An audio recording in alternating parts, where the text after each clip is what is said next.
जैसा कि हमने कल पढ़ा था, और कल हमने पार्ट 1 तक आपके 50 क्वेश्चन आपको करा दिए थे। आज हम 50 क्वेश्चन से आगे चलेंगे और समझेंगे आगे के क्वेश्चन। तो चलिए, पहला क्वेश्चन है हमारा, निम्नलिखित में से कौन से राष्ट्रपति पूर्व में केंद्रीय गृह मंत्री थे? तो ये आपको पता होना चाहिए केंद्रीय गृह मंत्री कौन थे। तो ये थे आपके कौन? ज्ञानी जैल सिंह। देखिए, ज्ञानी जैल सिंह जो थे वो इंदिरा गांधी के बहुत खास माने जाते थे, और ये पहले इनके मंत्रिमंडल में थे, इसलिए ज्ञानी जैल सिंह आपका जो है करेक्ट आंसर होगा। भारत के राष्ट्रपति निर्वाचित होने के पूर्व निम्न में से कौन उपराष्ट्रपति नहीं थे? तो देखिए, यहाँ पर डॉक्टर एस राधाकृष्णन तो हमारे उपराष्ट्रपति पहले रहे हैं, डॉक्टर जाकिर हुसैन राष्ट्रपति रहे, उपराष्ट्रपति रहे हैं, और बीवी गिरी भी रहे हैं। तो यहाँ पर जो सही आंसर होगा वो क्या है आपका? ज्ञानी जैल सिंह ही इसका आंसर होगा। अगला क्वेश्चन है, भारत के चौथे राष्ट्रपति कौन थे? उनके बारे में हमको जानना है। तो चौथे देखो, पहले तो कौन हो गए? राधाकृष्णन हो गए, जाकिर हुसैन चौथे पे थे नहीं ना, फखरुद्दीन थे। तो इनका सही आंसर हो जाएगा आपका ये बीवी गिरी। तो ये हो जाएगा आपका बीवी गिरी और करेक्ट आंसर। चलिए, अपन ने यहाँ तक कर लिए, अब आगे बढ़ जाते हैं, 54 से आगे क्वेश्चन करते हैं। सबसे लंबे समय तक भारत के राष्ट्रपति रहे, देखिए मैं आपको यहाँ पर बता दूं, लंबे समय तक जो भारत के राष्ट्रपति रहे वो कौन रहे? डॉक्टर राजेंद्र प्रसाद। क्योंकि डॉक्टर राजेंद्र प्रसाद जो है आज़ादी के बाद अगर हम बात करें तो ये राष्ट्रपति बने, और राष्ट्रपति बनने के बाद इनका जो कार्यकाल रहा वो सबसे लंबा कार्यकाल रहा। अगला क्वेश्चन अगर हम बात करते हैं, अगला क्वेश्चन की अगर हम बात करते हैं तो चलिए, तो हम बात कर रहे थे किसकी? भारत के राष्ट्रपति चुने जाने वाले प्रथम गैर कांग्रेसी उम्मीदवार कौन थे? इससे पहले एक और क्वेश्चन था, सबसे लंबे समय तक भारत के राष्ट्रपति क्या रहे थे? मैंने अभी आपको बताया डॉक्टर राजेंद्र प्रसाद। भारत के राष्ट्रपति चुने जाने वाले प्रथम गैर कांग्रेसी उम्मीदवार कौन थे? तो ये आपको पता होना चाहिए। इसका वीवी गिरी जो है भारत के प्रथम गैर कांग्रेसी उम्मीदवार थे, इस बात को याद रखिए। कई बार क्वेश्चन पूछा गया है, भारतीय राष्ट्रपति के सर्वसम्मति से चुने जाने का अभी तक एकमात्र उदाहरण है। तो देखिए, यहाँ पर डॉक्टर राजेंद्र प्रसाद नहीं है, डॉक्टर एस राधाकृष्णन नहीं है, जाकिर हुसैन नहीं है। इसका सही जो आंसर है वो नीलम संजीव रेड्डी, जो निर्विरोध चुने गए थे, इसलिए इनका आंसर हो जाएगा। चलिए आगे बढ़ जाते हैं, नेक्स्ट क्वेश्चन पे चलते हैं। अगला क्वेश्चन है आपका 57, निम्नलिखित में से कौन कभी भारत का राष्ट्रपति नहीं रहा? तो इसका सही आंसर हो जाएगा आपका सी राजगोपालाचारी भारत का कभी राष्ट्रपति नहीं रहे। क्वेश्चन नंबर 58, स्वतंत्र भारत के प्रथम राष्ट्रपति कौन थे? तो स्वतंत्र भारत के प्रथम जो राष्ट्रपति थे वो कौन थे? डॉक्टर राजेंद्र प्रसाद। ये आपका आंसर हो जाएगा, ये सबको पता है। 59 क्वेश्चन हमारा है, निम्नलिखित में से कौन सा लगातार 2 बार राष्ट्रपति रहे? तो ये सबको पता है, 2 बार लगातार राष्ट्रपति कौन रहे? डॉक्टर राजेंद्र प्रसाद 2 बार लगातार राष्ट्रपति रहे। ठीक है, नेक्स्ट है आपका, भारतीय संविधान का कौन सा अनुच्छेद राष्ट्रपति के पद के लिए पुनर्निर्वाचन की योग्यता निर्धारित करता है? तो इसका जो आर्टिकल है वो आपका किस में आएगा? डी वाले में, आर्टिकल 57 में। इसको याद रखिए, आर्टिकल आपको याद करने पड़ेंगे तभी जाके आप बना पाएंगे। जनता पार्टी के शासन के दौरान भारत के राष्ट्रपति थे, देखिए यहाँ पर जनता पार्टी जो है ये जो बनाई गई थी, ये गैर कांग्रेसी लोग थे। तो यहाँ पर आपको बताया निर्विरोध जो चुने गए थे वही जनता पार्टी के कौन थे? N Sanjiva Reddy. Question number 62, भारत के राष्ट्रपति की मृत्यु कार्यकाल का पूरा करने से पूर्व ही हो गई थी। तो राजेंद्र प्रसाद, राधाकृष्णन या वीवी गिरी? तो यहाँ पर अगर हम बात करें तो जाकिर हुसैन आपका करेक्ट आंसर है। भारत के किस राष्ट्रपति की मृत्यु कार्यकाल पूरा करने से पूर्व हो गई? तो डॉक्टर जाकिर हुसैन आपका सही आंसर हो जाएगा। क्वेश्चन नंबर देखें नेक्स्ट, भारतीय संघ के प्रतिरक्षा बलों का सर्वोच्च समादेश में से किसमें निहित होता है? तो ये आपको पता है, राष्ट्रपति में होता है। राष्ट्रपति जो होता है वो तीनों सेनाओं का प्रमुख माना जाता है। क्वेश्चन नंबर 64 जो है आपका, निम्नलिखित में से भारत का राष्ट्रपति किसकी नियुक्ति नहीं करता है? तो देखिए यहाँ पर अगर हम बात करें तो प्रधानमंत्री की नियुक्ति करता है, राज्यपाल की भी करता है, मुख्य निर्वाचन आयोग की करता है। देखो वैसे उपराष्ट्रपति जो होता है ये चुनाव होकर इनका आता है, तो इनको नियुक्ति करने की इनकी जरूरत नहीं पड़ती है। तो 64 का आंसर हो जाएगा आपका ए। अगला क्वेश्चन नंबर 65, निम्नलिखित में से किसकी नियुक्ति भारत का राष्ट्रपति करता है? भारत का महान्यायवादी, नियंत्रक, महालेखा परीक्षक, एक राज्य का राज्यपाल। अगर देखा जाए तो इन सभी में सभी की जो नियुक्ति करता है वो कौन करता है? भारत का राष्ट्रपति करता है। इसलिए 65 का आंसर आपका क्या हो जाएगा? D, right. केंद्रीय मंत्रिमंडल के मंत्रियों की नियुक्ति कौन करता है? तो देखिए, केंद्रीय मंत्रिमंडल की अगर नियुक्ति की बात करें तो प्रधानमंत्री भी नहीं करते हैं, राष्ट्रपति भी नहीं करते हैं। एक तरह से ये क्वेश्चन जो है इसका आंसर होगा कि प्रधानमंत्री की सलाह पर जो नियुक्ति करता है मंत्रिमंडल की, वो कौन करता है? राष्ट्रपति जी नियुक्ति करते हैं। अगला क्वेश्चन है आपका, निम्नलिखित में से किसकी नियुक्ति भारत के राष्ट्रपति द्वारा नहीं होती है? लोकसभा अध्यक्ष की, सेना प्रमुख की, भारत के मुख्य न्यायाधीश की। क्या क्वेश्चन कहना चाह रहा है ये? निम्नलिखित में किसकी नियुक्ति भारत के राष्ट्रपति द्वारा नहीं होती है? तो हम यहाँ पर अगर इसके बारे में बात करें तो इसका आंसर लोकसभा का जो अध्यक्ष होता है ये जो है इसकी नियुक्ति नहीं करते हैं। क्यों नहीं करते हैं? उसका कारण सुनिए, उसका कारण सुनिए, क्यों उसका कारण है वो सुनिए, समझते हैं अपन। 1 मिनट। तो यहाँ पर थोड़ा सा डाउट हो गया था इसमें। अगर अपन बात करते हैं तो लोकसभा अध्यक्ष जो होता है इसको नियुक्ति नहीं करता, लेकिन प्रोटेम स्पीकर जो होता है उसकी नियुक्ति राष्ट्रपति के द्वारा की जाती है। भारत के राष्ट्रपति की मर्जी तक निम्नलिखित में से कौन अपने पद पर रह सकता है? सर्वोच्च न्यायालय के न्यायाधीश, चुनाव आयुक्त, राज्यपाल और लोकसभा अध्यक्ष। अगर हम 68 की बात करें तो इसका जो आंसर होगा वो क्या होगा? राज्यपाल। राइट, ये कुछ हैं जो राष्ट्रपति के प्रसाद पर्यंत तक अपने पद पर बने रहते हैं। क्वेश्चन नंबर 69, निम्नलिखित में से किसे राष्ट्रपति नियुक्त नहीं करता है? वित्त आयोग, योजना आयोग, राजकीय भाषा आयोग, संघ लोक सेवा आयोग। तो इसका जो सही आंसर है वो आपका वित्त आयोग, या फिर आप क्या कहना चाहते हैं, या योजना आयोग। तो 69 की अगर हम बात करें तो इसका जो सही आंसर होगा वो होगा योजना आयोग। वित्त आयोग की भी करते हैं, राज्य कोष की करते हैं, संघ लोक सेवा आयोग की भी करते हैं। क्वेश्चन नंबर 70 के बारे में अगर हम बात करें तो 70 का आंसर है, वित्त बिल के लिए किसकी पूर्व स्वीकृति आवश्यक है? तो भारत के राष्ट्रपति की स्वीकृति आवश्यक है। क्वेश्चन नंबर की अगर हम बात करते हैं नेक्स्ट, क्वेश्चन नंबर 71 के बारे में अगर बात करें तो किसी भी अभियुक्ति की फांसी की सजा के बदलने या कम करने का अधिकार किसे दिया गया है? तो ये हम राष्ट्रपति पढ़ रहे हैं तो राष्ट्रपति होगा। क्वेश्चन नंबर 72 के बारे में अगर हम बात करें, राष्ट्रपति द्वारा संसद के दोनों सदनों के लिए कुल कितने सदस्यों को नामित किया जाता है? तो देखिए, यहाँ पर राष्ट्रपति द्वारा सदन के दोनों सदन 12 जो सदस्य होते हैं वो आपके राज्यसभा में होते हैं, 2 सदस्य आपकी लोकसभा में होते हैं। तो टोटल मिला के कितने सदस्य हो जाते हैं? 14 सदस्य आपके हो जाते हैं। भारत के राष्ट्रपति को यह अधिकार प्राप्त नहीं है कि वह क्षमादान प्रदान करे, न्यायालय के न्यायाधीश को हटाए, आपातकाल की घोषणा करे, अध्यादेश जारी करे। तो क्वेश्चन नंबर 73 का आंसर क्या होगा दोस्तों? न्यायालय के न्यायाधीश को हटाने का काम किसका नहीं है? भारत के राष्ट्रपति के अधिकार प्राप्त नहीं है। तो 73 का आपका आंसर क्या हो जाएगा? बी। चलिए आगे बढ़ जाते हैं इसी के साथ और समझते हैं अगला क्वेश्चन क्या है। 73 के बाद हमारा आ जाएगा 74। किस विधि के प्रश्न पर सर्वोच्च न्यायालय के परामर्श लेने का अधिकार किसको है? किसी विधि के प्रश्न पर सर्वोच्च न्यायालय से परामर्श लेने का अधिकार किसको? प्रधानमंत्री को, राष्ट्रपति को, किसी भी उच्च न्यायालय को, उपरोक्त सभी। अगर हम बात करते हैं तो 74 का जो आंसर होगा वो बी, क्योंकि हम राष्ट्रपति पढ़ने का काम कर रहे हैं तो यहाँ पर राष्ट्रपति सलाह लेंगे, लेकिन वो बाध्य नहीं है, उसके लिए याद रखना। क्वेश्चन नंबर 75, भारतीय संविधान का कौन सा अनुच्छेद राष्ट्रपति को उच्चतम न्यायालय से परामर्श करने की शक्ति प्रदान करता है? तो यहाँ पर इसका अनुच्छेद होगा 143।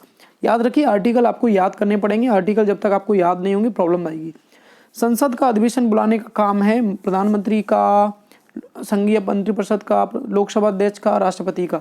देखिए, संसद में अगर हम बात करते हैं तो संयुक्त जो अधिवेशन बुलाता है वो कौन बुलाता है? राष्ट्रपति बुलाता है। किसके कहने का? यहाँ पर लोकसभा का अध्यक्ष जो होता है उसकी वो अध्यक्षता करता है। क्वेश्चन नंबर 77, राष्ट्रपति को कौन शाब या मंत्रणा देता है? उपराष्ट्रपति, राज्यपाल, मुख्यमंत्री, संघीय मंत्रिपरिषद। तो इस क्वेश्चन को आपको समझना होगा, ये कहना क्या चाह रहा है कि यहाँ पर संघीय मंत्रिपरिषद। कैसे? समझिए। एक्चुअली अगर हम बात करें तो हमारे देश का जो वास्तविक प्रमुख होता है वो प्रधानमंत्री होता है, लेकिन अगर संवैधानिक तरीके से देखा जाए तो संवैधानिक तरीके से जो प्रमुख होते हैं वो कौन होते हैं? राष्ट्रपति होते हैं। संघीय मंत्रिपरिषद की सलाह एवं मंत्रणा देता है, मतलब उनकी सलाह पर राष्ट्रपति जी काम करते हैं। क्वेश्चन नंबर 78, भारत के राष्ट्रपति ने आर्थिक संकट की घोषणा कब की थी? तो ये क्वेश्चन नंबर 78 बहुत ही इंपॉर्टेंट क्वेश्चन है। ये की थी आपकी कभी नहीं। क्यों? क्योंकि बार बार क्वेश्चन पूछा जाता है कि हमारे देश में अगर हम बात करते हैं तो आर्थिक संकट यानी राष्ट्रपति ने कभी भी नहीं लगाया है। क्वेश्चन नंबर 79, विदेश को भेजे जाने वाले विभिन्न संसदीय प्रतिनिधिमंडलों के लिए व्यक्तियों का नामांकन निम्नलिखित में से कौन करता है? लोकसभा अध्यक्ष, प्रधानमंत्री, राष्ट्रपति, राज्यसभा अध्यक्ष। तो ये क्वेश्चन भी आपको पता होना चाहिए, क्या है इसका आंसर? राष्ट्रपति। क्वेश्चन नंबर 80 की अगर हम बात करते हैं यहाँ पर, तो भारत के निम्नलिखित में से किस मुख्य न्यायाधीश ने कुछ समय पहले भारत के राष्ट्रपति के रूप में कार्य किया? तो न्यायमूर्ति एम हिदायतुल्लाह। इसको याद कर लीजिए, बार बार क्वेश्चन पूछा गया है। न्यायमूर्ति एम हिदायतुल्लाह जी ने क्या किया? राष्ट्रपति के पद पर काम किया। उसका कारण था कि हमारे उस समय राष्ट्रपति का चुनाव होना था। बीबी गिरी जो थे हमारे उपराष्ट्रपति थे, जब वो राष्ट्रपति का चुनाव लड़ना चाहते थे तो उन्होंने उपराष्ट्रपति पद से अपना इस्तीफा दे दिया और इसलिए ये पद खाली हो गया। तो इस पद को संभालने का काम जो किया वो न्यायमूर्ति एम हिदायतुल्लाह ने किया। क्वेश्चन नंबर 81 जो है, निम्नलिखित में से कौन राष्ट्रपति का कार्य नहीं है? लोकसभा का सत्र बुलाना ये तो काम है, लोकसभा का विघटन करना ये भी काम है, लोकसभा का सत्र आवासन करना ये भी काम है, किसी सत्र के अंतर्गत लोकसभा की बैठकें आहूत करना तो ये इसका काम नहीं है। मतलब 81 का जो आंसर होगा वो D4 दिल्ली हो जाएगा। हम बात करते हैं 82 की और 83 की। देखिए, विदेशी देशों के सभी राजदूतों कमिश्नरों को प्रत्यक्ष पत्र किसके द्वारा प्राप्त किए जाते हैं? तो यहाँ पर हमको ये क्वेश्चन पता होना चाहिए, राष्ट्रपति के द्वारा। राष्ट्रपति किस विधेयक को पुनर्विचार के लिए नहीं लौटा सकता है? तो ये भी आपको पता होना चाहिए, साधारण विधेयक, गैर सरकारी विधेयक या धन विधेयक। तो ये आपको पता है, धन विधेयक को राष्ट्रपति कभी भी पुनर्विचार के लिए नहीं लौटाता, क्योंकि उन्हीं की अनुशंसा पर धन विधेयक को लाया जाता है, मतलब उनसे इसके लिए परमिशन लेना पड़ता है। 84 की अगर हम बात करें बच्चों, तो यहाँ पर यदि राष्ट्रपति द्वारा किसी विधेयक को पुनर्विचार के लिए लौटाया जाता है तो वह किस वीटो का प्रयोग करता है? निलंबनकारी वीटो, क्योंकि वो निलंबनकारी वीटो में आता है। जेबी वीटो बोला जाता है, आपको बोल सकते हैं हम पॉकेट वीटो। अगर राष्ट्रपति किसी भी उस पर सलाह नहीं देना चाहता, अपने पास उसे पड़े रहने देना चाहता है, तो उसको हम बोलते हैं जेबी वीटो। क्वेश्चन नंबर 85 की अगर हम बात करें, राष्ट्रपति निम्न में से किस सूची के विषय पर अध्यादेश जारी कर सकता है? राज्य सूची, संघ सूची, राज्य सूची, संघ सूची। तो देखिए, तो यहाँ पर एक तो संघ और समवर्ती सूची। समवर्ती क्या सूची होती है जिसमें राज्य और संघ दोनों आते हैं, उसको समवर्ती सूची, और राज्य तो आता ही उसमें और संघ भी आता है, इसलिए इसका आंसर याद कर लीजिए। बार बार क्वेश्चन ये पूछा गया आपके एग्जाम में। हम अगले क्वेश्चन पे चल रहे हैं। राष्ट्रपति किस सूची के विषयों पर अध्यादेश जारी नहीं कर सकता है? राष्ट्रपति किस सूची के विषयों पर? तो सीधी सी बात है, यहाँ पर देखो हमने अभी भी बताया कि किस पर कर सकता है और किस पर नहीं कर सकता है, तो ये आपको पता होना चाहिए। राज्य सूची पर अध्यादेश नहीं जारी कर सकता है। क्वेश्चन नंबर 87 की अगर हम बात करते हैं, तो निम्नलिखित में से किस परिस्थितियों में राष्ट्रपति अध्यादेश जारी नहीं कर सकता है? तो यहाँ पर हमें पता होना चाहिए, जब केवल राज्यसभा ही सत्र में हो, जब केवल लोकसभा ही सत्र में हो। तो इस समय ऐसी कंडीशन जो होती है वो जब दोनों सत्र में हो, ठीक है, जब दोनों सत्र में हो, ये आपको पता होना चाहिए। क्वेश्चन नंबर 88 के बारे में हम बात कर लेते हैं। 88 क्या कहना चाह रहा है? जब कोई विधेयक संसद द्वारा पारित किया हो जाता है तो राष्ट्रपति का अधिकार है कि वह उसे संशोधित कर सकता है, अस्वीकार कर सकता है, अपने पास अनिश्चित काल तक नहीं रख सकता, नहीं, पुनर्विचार के लिए वापस भेज सकता है। ये आपको पता होना चाहिए, राष्ट्रपति के अधिकार में आता है। इसको निलंबनकारी वीटो अभी हमने पढ़ा था, उसके नाम से जाना जाता है। चलिए, क्वेश्चन नंबर हम बात करते हैं 89 की, और 89 जो है उसकी बात कर रहे हैं यहाँ पर कि भारत के राष्ट्रपति संसद के दोनों सदनों को प्रथम सत्र के प्रारंभ में कब संबोधित करते हैं? प्रतिवर्ष लोकसभा के प्रत्येक आम चुनाव के बाद। तो दोनों सही है, ये मतलब दोनों सही है, तो आंसर हो जाएगा अपना सी, क्योंकि एक तो प्रतिवर्ष के जो पहला सत्र होता है उसमें, और आम चुनाव के बाद राष्ट्रपति उसको क्या कर सकता है? संबोधित कर सकते हैं, ये आपको पता होना चाहिए।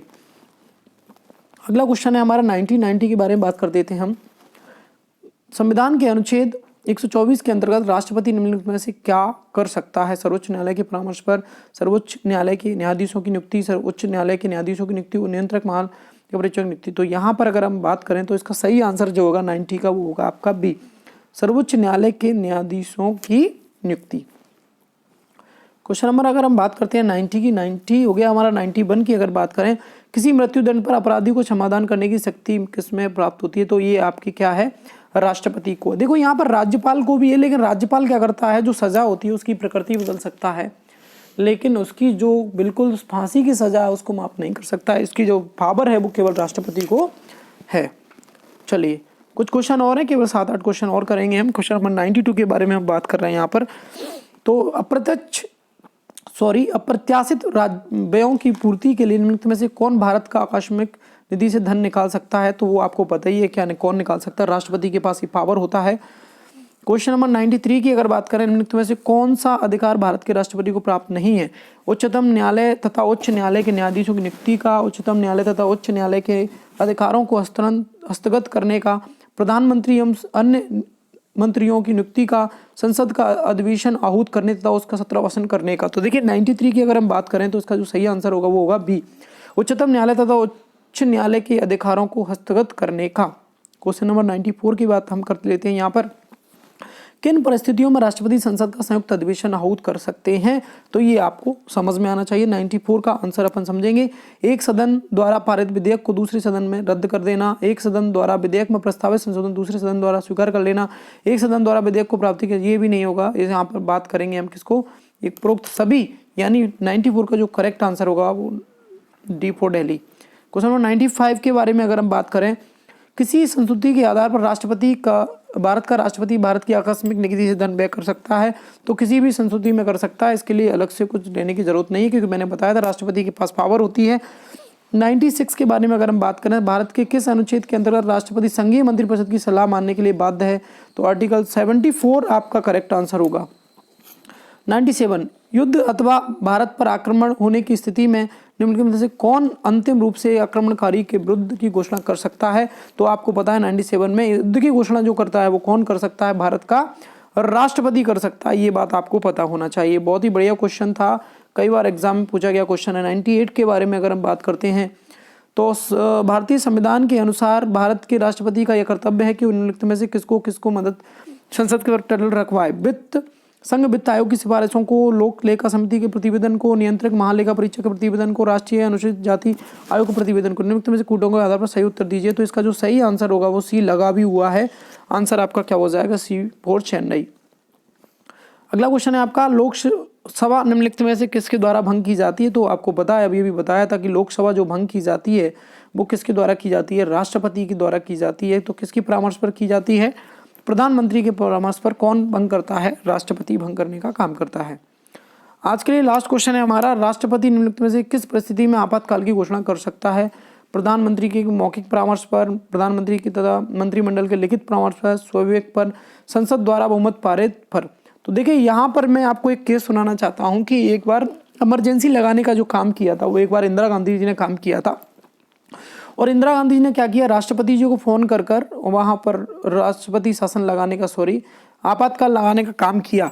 ऐसे समय में ऐसा लगा कि इसमें संविधान में संशोधन करना चाहिए, और संविधान संशोधन करके संविधान किया गया कि जब तक मंत्रिपरिषद की लिखित हमको परमिशन नहीं मिल जाती है तब तक हम क्या नहीं कर सकते हैं, उसमें आपातकाल नहीं लगा सकते हैं। इसलिए यहाँ मंत्रिपरिषद की क्या चाहिए, मुझे लिखित परमिशन चाहिए, प्रधानमंत्री तथा मंत्रिमंडल के लिखित परामर्श पर। तो ये था आपका आज का लास्ट क्वेश्चन।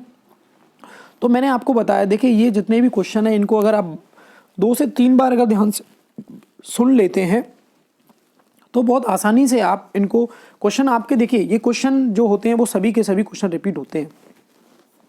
कोई नया क्वेश्चन तो बनेगा नहीं पॉलिटी में भाई, अगर पॉलिटी में नया क्वेश्चन बनेगा तो वो तो कोई अमेंडमेंट पे बनेगा या उस पर बनेगा, लेकिन जो है वो तो हमें पढ़ के रखना चाहिए। मतलब अगर हम बात करते हैं तो 90% तो सिलेबस हमें उसी से कंप्लीट होगा, 10% जो है चेंज होता है। तो आप बार बार इन क्वेश्चंस को लगाइए, आप जितनी बार क्वेश्चन को लगाएंगे एग्जाम में बहुत जल्दी उतना ही करके आएंगे। तो चलिए फिर मिलते हैं, जय हिंद जय भारत। आपने यहाँ पर इस वीडियो को सुना, थैंक यू सो मच।